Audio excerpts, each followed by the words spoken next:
అవినీతి పరాకాష్ఠకు చేరుకుంది, అక్రమాలకు అంతు లేకుండా పోయింది. అదేవిధంగా చట్టాన్ని చేతులోకి తీసుకొని ఒకరిద్దరు ఇన్స్పెక్టర్ల దగ్గర పెట్టుకొని, అదేవిధంగా ఒకరిద్దరు పాత్రికేయుల దగ్గర పెట్టుకొని, సినిమాల్లో పోలీస్ రాజకీయ నాయకులు జరిగినటువంటి లాలూచీలు ఏ విధంగా ఉంటాయో ఆ విధంగా అనేక సంఘటనలు జరిగి మనసు చెలించిన పార్టీలో ఒక వీరాభిమానిగా చంద్రబాబు నాయుడు గారు, లోకేష్ బాబు గారు వాళ్ళకి బాధ కలగకూడదు అని చెప్పి, అదేవిధంగా అనేక సుదీర్ఘ పోరాటాలు చేసినటువంటి వ్యక్తిగా మౌనంగా భరిస్తూ నేను ఈ 2 సంవత్సరాలు కాలయాపన నా వ్యక్తిగత సమస్యల మీద దృష్టి పెట్టి ముందుకు సాగుతున్న విషయాన్ని మీకు ఇందులో గత 3 రోజులుగా ఒక రమాదేవి అనేటువంటి మహిళకి ఎమ్మెల్సీ పదవించారు. చంద్రబాబు నాయుడు గారు, లోకేష్ బాబు గారు పార్టీ అనేక కోణాల్లో ఆలోచించి ఒక బలహీన వర్గాలకు ఇవ్వాలని చెప్పి మహిళలకు ఇచ్చారు. ఆ గవర్నర్ కోటాలో ఒక దళిత వరరామయ్య గారిని ఇచ్చారు. నేను ఆ కోటాలో ఎమ్మెల్సీ కావాలని చెప్పి ఆశించలే. అంతకుముందు ఇచ్చినటువంటి ఎమ్మెల్సీ దాంట్లో కూడా నేను చంద్రబాబు నాయుడు గారిని పోయి ఎప్పుడు కూడా నాకు ఇవ్వండి అని అడగల. గత ఎన్నికల్లో నాకు టికెట్ కోల్పోయినప్పుడు చంద్రబాబు నాయుడు గారు పిలిచి నన్ను సముదాయించి నీవు చాలా పని చేసావు ప్రతిపక్షంలోని, అదేవిధంగా కర్నూలు నంద్యాలలో కోటరికి పని చేసి మళ్ళీ ఎన్నికల్లో పని చేయాలా, అనంతపురంలో గెలిస్తే ఓడిపోతే నువ్వే బాధుడని చెప్పి, అదేవిధంగా మడక్సిర, అదే గుంటకల్, ఎల్లనూరు, పుట్లూరు, సింగనమల నియోజకవర్గంలో అంతెందుకు ఎన్నికల్లో 4 రోజులు తిరిగి పోలింగ్ కౌంటింగ్ ప్రచారం ముగిసేటువంటి సందర్భంలో పయ్యావుల కేశవ్ ఫోన్ చేసి సెంటిమెంటల్ గా కొనుగోలులో సభకు రమ్మంటే ఆఖరి సభ రూపంలో పార్టిసిపేట్ చేసిన తర్వాత మళ్ళీ పార్టీ నుంచి ఆదేశం వస్తే పోలింగ్ రోజు జిల్లా పార్టీ కార్యాలయంలో కూర్చొని రాయలసీమలో అనంతపురంలో మొత్తం మానిటరింగ్ చేశాం. ఆ రోజు ప్రత్యక్ష సాక్షి. ఒకవేళ పార్టీ ఇచ్చినటువంటి ఆదేశాలు వాళ్ళు మర్చిపోయారేమో, విస్మరించారేమో, కానీ ఆ రోజు జిల్లా పార్టీ అధ్యక్షుడు వెంకటేశ్వర యాదవ్, నరసింహనాయుడు లాంటి ఎంతో మంది కూడా కూర్చోబెట్టుకొని ఉదయం నుంచి సాయంత్రం వరకు కూడా నగరాన్ని, జిల్లాలో, రాయలసీమ ప్రాంతాల్లో జరిగిన ప్రతి కూడా అనుగుణ కూడా మాకు వీలైనంత వేరే సమితి మాకున్నటువంటి ఆ యొక్క పరిచయాలు కావచ్చు రకరకాల ప్రయత్నం చేసి, అంటే చంద్రబాబు నాయుడు గారు ముఖ్యమంత్రి రావాలా, ఈ పార్టీ గెలవాలా అనేటువంటి దీంట్లో 5 సంవత్సరాలు ఇదేం కర్మ, బాబు షూరిటీ భవిష్యత్ గ్యారంటీ, అదేవిధంగా యువగలం లోకేష్ గారిది, అదేవిధంగా శంకారాం, ఇంటింట తెలుగుదేశం లాంటి అనేక కార్యక్రమాల్లో 5 సంవత్సరాల్లో ప్రతిపక్షంలో ఉన్నప్పుడు మా సొంత ఆస్తులను అమ్ముకొని వ్యయ ప్రయాసాలకు ఓడ్చి కార్యకర్తలు కూడా చాలా మంది ఖర్చు పెట్టి, నాయకులు కూడా కొంతమంది ఖర్చు పెట్టుకొని కేసులు బనాయించిన, పోలీస్ నిర్బంధం ఉన్నా కూడా 5 సంవత్సరాలు మేము పనిచేసాం. నాతో పాటు కూడా చాలా మంది పనిచేశారు. పని చేసినటువంటి ప్రతి కార్యకర్త కూడా ఆ రోజు భరోసా ఇచ్చాం, ప్రభుత్వం వస్తుంది, చంద్రబాబు నాయుడు గారు ముఖ్యమంత్రి అవుతారు, మీ భవిష్యత్తుకి మేము గ్యారంటీ అని చెప్పాం. అలాంటి సందర్భంలో టికెట్ కోల్పోయినా కూడా కొంతమంది బాధతో పార్టీ కార్యాలయాల మీద పోయి ఏదో దాడి చేశారు. వారి పార్టీ కార్యాలయం మీద దాడి చేసినప్పుడు చేతులతో నమస్కరించి నేను వద్దని చెప్పి నివారించాను, ఇంట్లో కూర్చొని వినలేదు. అలాంటి సందర్భంలో కేసు ఒకటి బనాయించారు. దాంట్లో చాలా మంది ముద్దాయిలు ఉన్నారు. ఆ ముద్దాయిలు ఈ రోజు మరి కొంతమంది ఇక్కడ వచ్చారు, కొంతమంది మరి గవర్నమెంట్ ప్రజాప్రతినిధి దగ్గర చేరారు. అలాంటి ఓలో సంబంధం లేనటువంటి ఒడ్డే మురళి అనేటువంటి వ్యక్తిని పదే అతనికి ఆపాదిస్తూ, నాకు ఆపాదిస్తూ ఆ యొక్క పార్టీ కార్యాలయం మీద దాడిలో ఉన్నాడని. మరి నిందితులు కోర్టులో ఉన్నారు. ఆ జాబితాలో ఆ నిందితులంతా ప్రస్తుత ప్రజాప్రతినిధి చుట్టూ తిరుగుతున్నారే, మరి వాళ్ళకి ఏం సమాధానం ఇస్తావు గౌరవ మిత్రమా అని ఆయన మీ ద్వారా అడుగుతున్నా. అంటే నీవు చేసే అరాచకాలకి, అవినీతికి, అక్రమాలకి ఊతంగా లేదా మద్దతుగా ఉంటే వాడు తెలుగుదేశం పార్టీ. చంద్రబాబు నాయుడు కోసం, లోకేష్ గారి కోసం అహర్నిశలు కష్టపడి ఈ జిల్లాలో పార్టీని బతికించాలని చెప్పి ఏ కార్యక్రమాలు జరిగినా కూడా, అంతెందుకు పులివెందులో జరిగినా కూడా, ఓరవకొండలో జరిగినా, ఏ ప్రాంతం జరిగినా కూడా ఇక్కడ 100,000 మంది బస్సుల్లో, కార్యాల్లో పోయి సొంత ఖర్చులతో పనిచేస్తే, అంతెందుకు నీ కోసం ఎన్నికల్లో పనిచేసినటువంటి ఈ కార్యకర్తల మీద అప్పుడు కేసులు బనాయించి వాళ్ళందరినీ కూడా హింసించి ఒక ఇన్స్పెక్టర్ ను పెట్టుకొని నెలసరి మామూలు నువ్వు ఆ ఇన్స్పెక్టర్ కలిసి పెట్టుకుంటూ వస్తూ ఆ ఇన్స్పెక్టర్ ద్వారా వీళ్ళని కూడా బెదిరిస్తారా? ఆయన ఇన్స్పెక్టర్ గారు అడుగుతున్నా, మీరు ఎవరి కింద పనిచేస్తున్నారు? ప్రజలు మీకు జీతం ఇస్తారంటే ప్రజల కోసం పనిచేయండి. గంజాయి జరుగుతూ ఉంది, ఆ గంజాయిని నివారించండి. ఎస్పీ గారికి, డిఐజీ గారికి లోబడి పనిచేయండి, ప్రభుత్వానికి లోబడి పనిచేయండి. కేవలం ఒక ప్రజాప్రతినిధి యొక్క ప్రయోజనాల కోసం ఇన్స్పెక్టర్లు పనిచేస్తూ ఉంటే, మరి అదేవిధంగా టౌన్ లో భూకబ్జాలు జరుగుతూ ఉంటే, ఎవరైనా పోలీస్ స్టేషన్ పై కంప్లైంట్ చేస్తా ఉంటే ఆ ఇన్స్పెక్టర్ మీరు ఎమ్మెల్యే పై కలవండి, లేకపోతే మీ మీద ఎదురు కేసు పెడతామని చెప్పేటువంటి దుస్సాంప్రదాయం నిధులకు జరుగుతూ ఉంటే బాధపడుతున్నా. మొన్నటికి మొన్న ఎల్లాస స్కూల్ దగ్గర రాజు అని చెప్పి ఒక టీబంక్ అతను పంపు పెట్టుకొని ఉంటే అతన్ని పిలిపించి ఇదే శాసనసభ్యుడు కాళ్లతో బూట్లతో తిరిగితో ఇన్స్పెక్టర్ ముందర చేతిగా బాధితే ఈ రోజు కూడా అడిగే నాతుడి నగరంలో లేకపోవడం నిజంగా బాధాకరంగా ఉంది. నా దగ్గరకు వచ్చి బోర్డును విలిపిస్తే ఎస్పీ గారి దగ్గరకు వస్తావా కంప్లైంట్ ఇస్తామంటే సార్ నన్ను చంపుతానన్నాడు, ఆయన స్వయంగా కొట్టాడన్నాడు. మరి ఇదే పోలీస్ ని నేను ఎస్పీ గారిని అడుగుతున్నా, మీరు దయచేసి ఆ ఇన్స్పెక్టర్ ఎక్కడున్నా కూడా ఏ టైంలో ఏ రోజు పోయారో టైమింగ్ కూడా ఇస్తాను. సీసీ కెమెరా చెక్ చేయండి. స్వయంగా కొట్టాడు, సుమోటో కింద చేసి అతని మీద కేసు పెట్టాల్సిన బాధ్యత మీ డిపార్ట్మెంట్ కి లేదని చెప్తున్నా. శాసనసభ్యుడు అనేవాడు ప్రజలకు జవాబుదారిగా ఉండాలా, చట్టాన్ని గౌరవించాలా, చట్టసభలో చట్టం చేసేదంటే పాల్గొనాలా, పార్టీ ప్రయోజనాలు కాపాడాలా, ప్రజలకు అండదండలుగా ఉండాలా. ఆ విధంగా కాకుండా కక్ష సాధింపుతో ప్రజల మీద కార్యకర్తల మీద పడతా ఉంటే చూస్తుంగా మౌనంగా ఉంటే ఒక పార్టీ కార్యకర్తగా బాధ కలుగుతా ఉంది. ఆవేదనతో చెప్తా ఉన్నా. 3 రోజుల కిందట కర్నూలుకి సంబంధించిన ఒక మహిళ నా దగ్గరకు వచ్చి సార్ నా భూములు కబ్జా చేశారంట మీరు మీ అనుచరులు అని చెప్పి ఎవరు చెప్పారమ్మా అంటే అనంతపురం శాసనసభ్యుడు చెప్పారంట ఉంది. ఎందుకు చెప్పారమ్మా అంటే ఆమె కావాలంటే చూడండి కాల్స్ అని చెప్పింది. అమ్మా నేను అలాంటి వాడిని కాదు, దయచేసి ఎంక్వైరీ చేసుకో, పోలీస్ స్టేషన్ లో కంప్లైంట్ చేయమంటే మీకు కూడా ఆమె నెంబర్ ఇస్తారు మీరు మాట్లాడండి. ఆమె పిలిపించుకొని ఆమె దగ్గరకు వచ్చి లేదు ప్రభాకర్ చౌదరి చేస్తాను. ఒకే సంవత్సరం ముఖ్యమంత్రి గారిని లోకేష్ బాబు గారిని పార్టీ హైకమాండ్ కూడా ఈ నగరంలో జరిగే భూ కబ్జాలు ఆయన మనుషులని, ఈ నగరంలో జరిగేటువంటి విషయాల్లో తనకి ఏమాత్రం సంబంధం లేదని, వాళ్ళెవరో చిన్నపిల్లలు కొత్త వాళ్ళు చేశారని అనుభవం లేదని చెప్పి బుకాయించి అసత్య ప్రచారాలు చేసి అభూత కల్పనలు కల్పించి ఒప్పందం గడుపుకున్నా నువ్వు ఈ రోజు నీకంటూ ఒక ఆత్మ ఉంటే సాక్ష్యాధారాలతో సహా ఇవన్నీ కూడా వీటి డాక్యుమెంటరీ ఎవిడెన్స్ చూపిస్తున్నా. అశోక్ ఎవరు, సుందర్ ఎవరు, రంచర్ల లావణ్య ఎవరు, ఆవుల సుబ్రహ్మణ్యం ఎవరు, వీళ్ళందరూ కూడా నీ బంధువులు కాదా? ఒక కేసులో ఒక కబ్జాలో ఒకరేమో ముద్దాయి, మళ్ళా ఇంకొక కేసులో కబ్జాదారుడు, ఇంకో దాంట్లో సాక్షి. ఆ సాక్షి ఇంకో ప్రాపర్టీ కేవలం ఒక సామాజిక వర్గానికి సంబంధించిన మాత్రమే అనంతపురంలో 200 కోట్ల రూపాయలు ఆస్తులు కాజేస్తే ఈ భావమర్దులు నీ సంబంధించిన వ్యక్తులంతా చేస్తే నువ్వు పోలీసుకి లెటర్ రాసి యాక్షన్ తీసుకోమని ఎందుకు అడగడం లేదు? ఒక శాసనసభ్యుడి గారి బాధ్యత లేదా? వీళ్ళంతా కూడా నిజంగా చెప్తున్నా, వీళ్ళంతా కూడా కేవలం నామమాత్రంలే. మెయిన్ కల్పేట్ అనంతపురం శాసనసభ్యుడు మాత్రమే అని చెప్తున్నా. ఈ విషయంలో రోజు నువ్వే కర్త కర్మ క్రియా నువ్వే అని చెప్పి ఇందుకు సాక్ష్యాధారాలు అందిస్తా. శ్రీనివాస్ చౌదరి అనే వ్యక్తి నా అనుచరుడే. నువ్వు సోషల్ మీడియాలో ఛానల్లో పెట్టించి ప్రభాకర్ చౌదరి పని అయిపోయింది, ప్రభాకర్ చౌదరి టికెట్ ఆశించాడు, రమాదేవిని రాజకీయాల్లో తెచ్చింది నేను, యూనిట్ ప్రెసిడెంట్ ఆమెను చేశాను. అదే విధంగా కార్పొరేట్ సీటు ఒడ్డే మురళి చెప్పి ఒడ్డేళ్ల సంఘం తరఫున ఇచ్చాను. అదే విధంగా అంగన్వాడీ ప్రెసిడెంట్ ఇచ్చాము. 5 ఏళ్ళు పని చేసింది. ఒక్క మాట మేము మాట్లాడలేదు, ఎందుకంటే ముఖ్యమంత్రి గారు పార్టీ అనేక కోణాల్లో ఆలోచించి చేశారని. అదే ఒడ్డేళ్ల సంఘ నాయకులందరూ కూడా ఫోన్ ద్వారా చెప్పాను, ఈ సామాజిక వర్గానికి వచ్చింది, భవిష్యత్తులో మీకు అవకాశం వస్తే మౌనంగా ఉందని చెప్పి వాళ్ళందరూ కూడా చెప్పాను. అదే విధంగా మురళి నీతి కూడా పార్టీ కార్యాలయం మీద తప్పుడు సమాచారం పార్టీకి ఇస్తావా? అదే విధంగా వాళ్ళందరూ నీ చుట్టూ ఉన్నట్టు వాళ్ళంతా కూడా ఎఫ్ఐఆర్ కాపీలు ఛార్జ్షీట్ తీసుకో నేనే పంపించమంటావా? ముద్దాయిలంతా నీ చుట్టూ తిరుగుతున్నారు లేదో అంటే ఈ యొక్క అక్రమాలకు వతాసు పలిగితే వాళ్ళంతా కూడా సరైన వాళ్ళు. ఎవరో మహిళ బుక్ అయితే నా మీద నేను చేస్తావు అంటే ఈ ఊర్లో గౌరవంగా ప్రతిష్టగా పెరుగుతూ ఉంటే ఆత్మామనంతో మేము ఉంటే ప్రతి రోజు మా మీద అవాకులు చవాకులు అసత్య ప్రచారాలు ఇదనే. ఆ యూట్యూబ్ ఛానల్ మహానాయన్ని అడుగుతున్నా, రెడ్డి గారు మీకు అశోక్ సుందరు వీళ్ళు కాదా? మున్సిపల్ ఆఫీస్ లో ఒకరు, ఎంఆర్ఓ ఆఫీస్ లో ఒకరు, రిజిస్టర్ ఆఫీస్ లో ఒకరు, వీళ్ళందరూ కూడా కలిసి రకరకాలుగా దోచుకుంటా ఉంటే మున్సిపల్ ఆఫీస్ లో వీళ్ళందరూ కూడా మీ బంధువులకి ఏం పోతుంది? ఒక్కొక్కరికి ఒక్కొక్క రోజు చోట ఇన్ఛార్జీలు ఇచ్చి యథేచ్ఛగా దోచుకుంటున్నారు. అనంతపురంలో ఇల్లు కడుతూనే ఉదయమే పెద్దలు వాళ్ళంటే వీళ్ళు వాడుతున్నారు. ఒకరోజు ఒక బ్యాంక్ మేనేజర్ రిటైర్ నాకు ఫోన్ చేశాడు, మా ఇంటి పక్కన ఒక రికార్డ్ అసిస్టెంట్ ఇల్లు కడుతున్నాడు, బిల్డింగ్ ఇన్స్పెక్టర్ వచ్చాడని ఫోన్ ఇమ్మన్నా.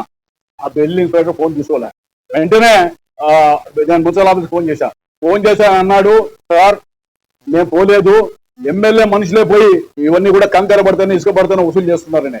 నేను ఈ విధంగా రిజిస్టర్ ఆఫీస్ లో భూములు రిజిస్టర్ చేసుకోవాలంటే మీ పర్మిషన్ కావాలా?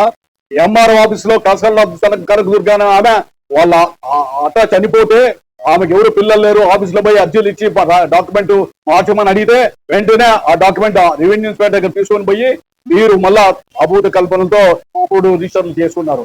దీనికంతా ముద్దాయిలు ఎవరు, దీనికి బాధ్యులు ఎవరో ఒకసారి శాసనసభను అడుగుతున్నాను మీ అందరి ద్వారా. అదే విధంగా Srinivas Chowdary fake document create చేశాడు. రుద్ర ఇన్ఫ్రా కన్స్ట్రక్షన్ లో R&B లో రిజిస్ట్రేషన్ లేకుండా మీరు అక్కడ మున్సిపాలిటీలోను పబ్లిక్ హెల్త్ లోను అన్ని కూడా రిజిస్టర్లు వేసుకొని టెండర్లు వేసుకొని మీరందరూ కూడా డబ్బులంతా సంపాదించి కోట్ల రూపాయలు నగరంలో చేశారు. అదే విధంగా డివి ఇన్ఫ్రాలో కూడా మీరేదో సాల్వెన్స్ తప్పుడు పెట్టారని చెప్పి ఈ ట్యాబ్ లో అత్యుత్తమమైన శ్రీనివాసరెడ్డి అమాయకుడు పడి వెంటనే మీరు డిపార్ట్మెంట్ లో ట్యాంపరింగ్ చేసి మార్చారు. యాక్సిస్ బ్యాంక్ హైదరాబాద్ కూడా మార్చారు. మీరు అలాంటి వ్యక్తిని ఇతను పోయి ఆఫీసులో ట్యాంపరింగ్ చేశారు. మరి ఇతను ట్యాంపరింగ్ చేసిన సీసీ కెమెరాలు ఉన్నాయా? ఏ అధికారి చెప్పారు? మున్సిపాలిటీలో ఒక ఏఈని అతని మీద కేసు పెట్టమన్నారు, ఈయన పెట్టమన్నారు. అదే ఆఫీసర్లు నాతో మాట్లాడారు, మేము పెట్టాం సార్ తప్పుడు కేసులని. నీకు అధికారం ఉంది కదా అని నీ భార్యతో పోయి ఎస్పీ గారి కంప్లైంట్ ఇప్పించి లేని సెక్షన్లన్నీ కూడా క్రియేట్ చేసి ఈ రోజు ఆ పిల్లోడు లోకేష్ బాబు అన్న చంద్రబాబు నాయుడు అన్న కూడా పార్టీ అన్న వీరాభిమాని 5 సంవత్సరాల్లో ప్రతిపక్షంలో పనిచేశాడు. నా అనుచరులే కావచ్చు.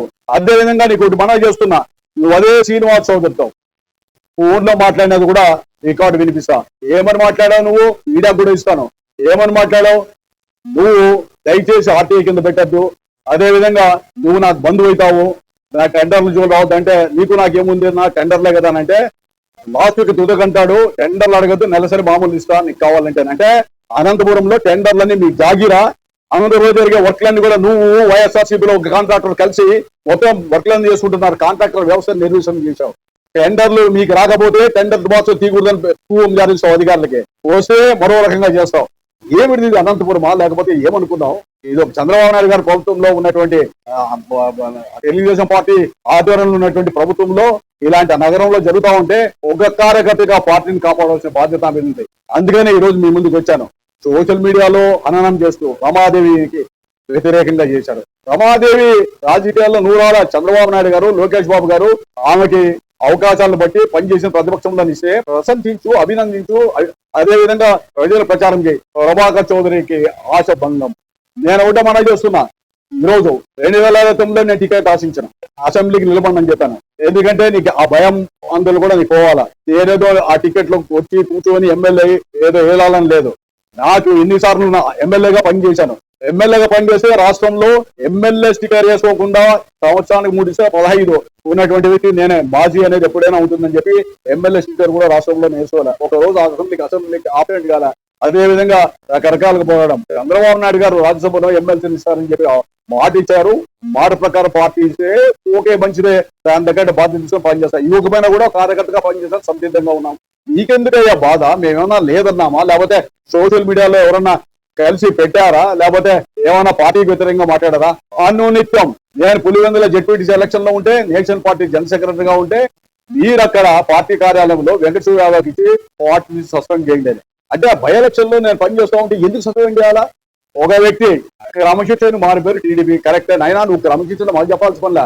క్రమశిక్షణగా 5 ఏళ్ళ తీర్చిదిద్దిన ఈ క్రమశిక్షణలో భాగంగా క్రమశిక్షణ అంటే నాకు తెలియదు. ఒక వ్యక్తి ఏమో జిల్లా పార్టీ ప్రెస్ క్లబ్ లో మీటింగ్ పెట్టి పూల్ నాగరాజు అధ్యక్షుడిని ఇష్టం ముచ్చట మాట్లాడతాడు, అల్టిమేటం ఇస్తాడు.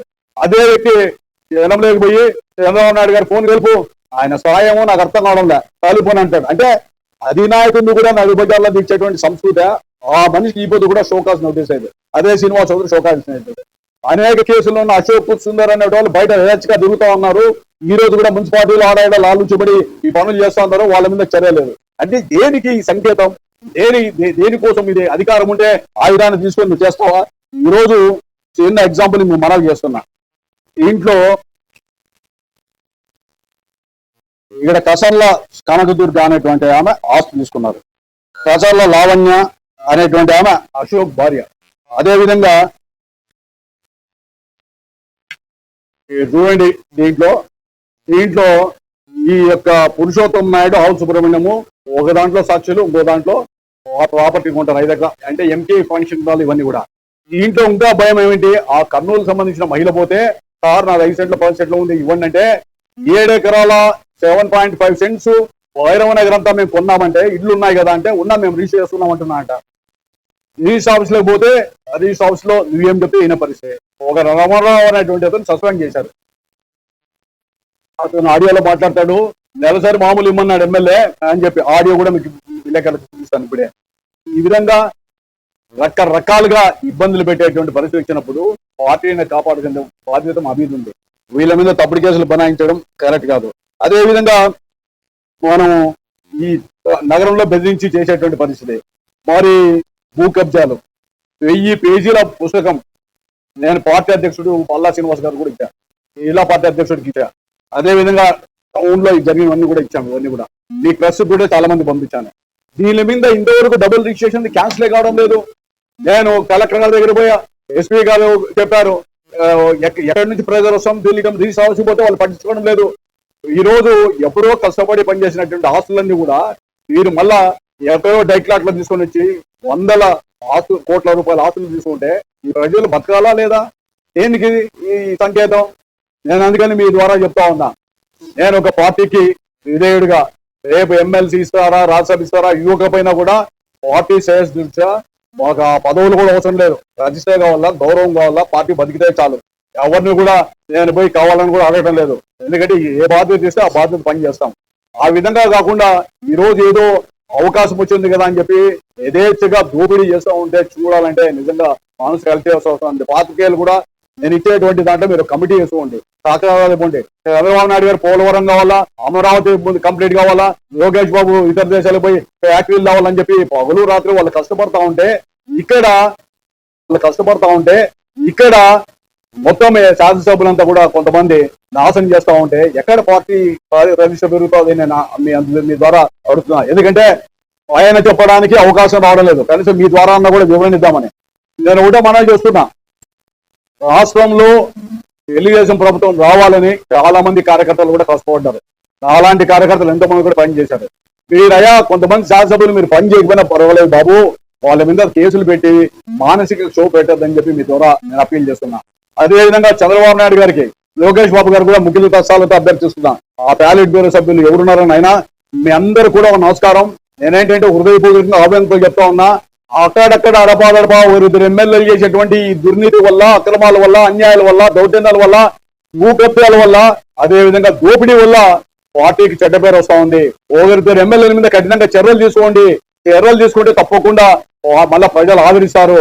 ఈ విధంగా ఉన్నటువంటి వ్యక్తుల్ని కట్టడి చేయాల్సిన బాధ్యత, కఠిన బాధ్యత కూడా ముఖ్యమంత్రి గారికి ఉంది. ముఖ్యమంత్రి గారి దగ్గరికి ఈయన శాసనసభ్యుడు గారు చెప్తారంట, పైకి ఏవి ఇన్ఫర్మేషన్ పంపాను, కింది లెవెల్లో పేషోల్లో మేనేజ్ చేస్తున్నాను. బాబు ఇన్ని రోజులు మెయింటైన్ చేస్తావయ్యా నువ్వు? ఎందుకంటే ప్రజల్లో వచ్చేటువంటి ఈ యొక్క వ్యతిరేకతనే ఎప్పుడు నువ్వు ఆపగలవు? ముఖ్యమంత్రి గారు కూడా అనేక విభాగాలు ఉన్నాయి, నిఘా సంస్థలు ఉన్నాయి. దయచేసి అనంతపురం మీద ప్రత్యేక దృష్టి పెట్టండి. జరిగేటువంటి అనర్థాల మీద ఒక కమిటీ వేయండి. ఈ భూకబ్జాలు ఇవన్నీ కూడా కరెక్ట్ కాదంటే నేను జీవితంలో రాజకీయంగా శాశ్వతంగా తప్పుకుంటానని కూడా మనం చేస్తున్నా. రాజకీయాల జోలికే రాను. ఇవన్నీ కూడా 6-7 మాసాలు 1 year కష్టపడి డేటా అంతా తెచ్చా, మొత్తం ఇన్ఫర్మేషన్ ఇస్తా. ఈ విధంగా ఒకరి మీద నిందేసి మరో రకంగా మాట్లాడితే సరైన పద్ధతి కాదు. ఆయన చుట్టూ ఉన్న మహానుభావులు చెప్తున్నా, వైఎస్ఆర్ పార్టీ నుంచి ఇచ్చిన ఒకరేమో చంద్రబాబు నాయుడు గారు అరెస్ట్ అయితే మొత్తం కంప్లీట్ గా కేకులు తిన్నటువంటి వ్యక్తి. మరో వ్యక్తి ఏమో మామూలుగా ఆ రోజు చంద్రబాబు నాయుడు గారు అరెస్ట్ ని సంబరాలు చేసుకున్న వ్యక్తి. ఈ విధంగా తర్వాత ఇంకొక అతను కార్పొరేట్ సీట్ ఇస్తే 5 లక్షలకు అమ్ముకొని అర్ధరాత్రమైన వ్యక్తి. వీళ్ళందరినీ కూడా కూటమిగా ఏర్పాటు చేసుకొని ఈ యొక్క బృందాలని యూట్యూబ్లోనూ వీళ్ళలోనూ మా యొక్క ప్రతిష్టం దిగజాసేటువంటి పరిస్థితి పెడతావా? నేను అనుకుంటే రాష్ట్రం కాదు, దేశంలో వివిధ రాష్ట్రాల నుంచి కూడా ఈ యొక్క సోషల్ మీడియా పెట్టగలను. అదేవిధంగా జిల్లా వ్యాప్తంగా సోషల్ మీడియాలో నాకు తెలియనటువంటి పెట్టగలరు, లేదా అభిమానం లేకుండా పెట్టగలరు. కేవలం పార్టీ కోసం, ప్రజల కోసం ఇలాంటి దుస్థితి రాకూడదని చెప్పి ఆలోచించి వేరే పనుల మీద నిమగ్నమైతే, అయ్యా బాబు మే వరకు ఆగాయా అని కూడా చెప్పాను. ఆగకుండా అది నిత్యం ఈ విధమైనటువంటి ధోరణి చేయడం.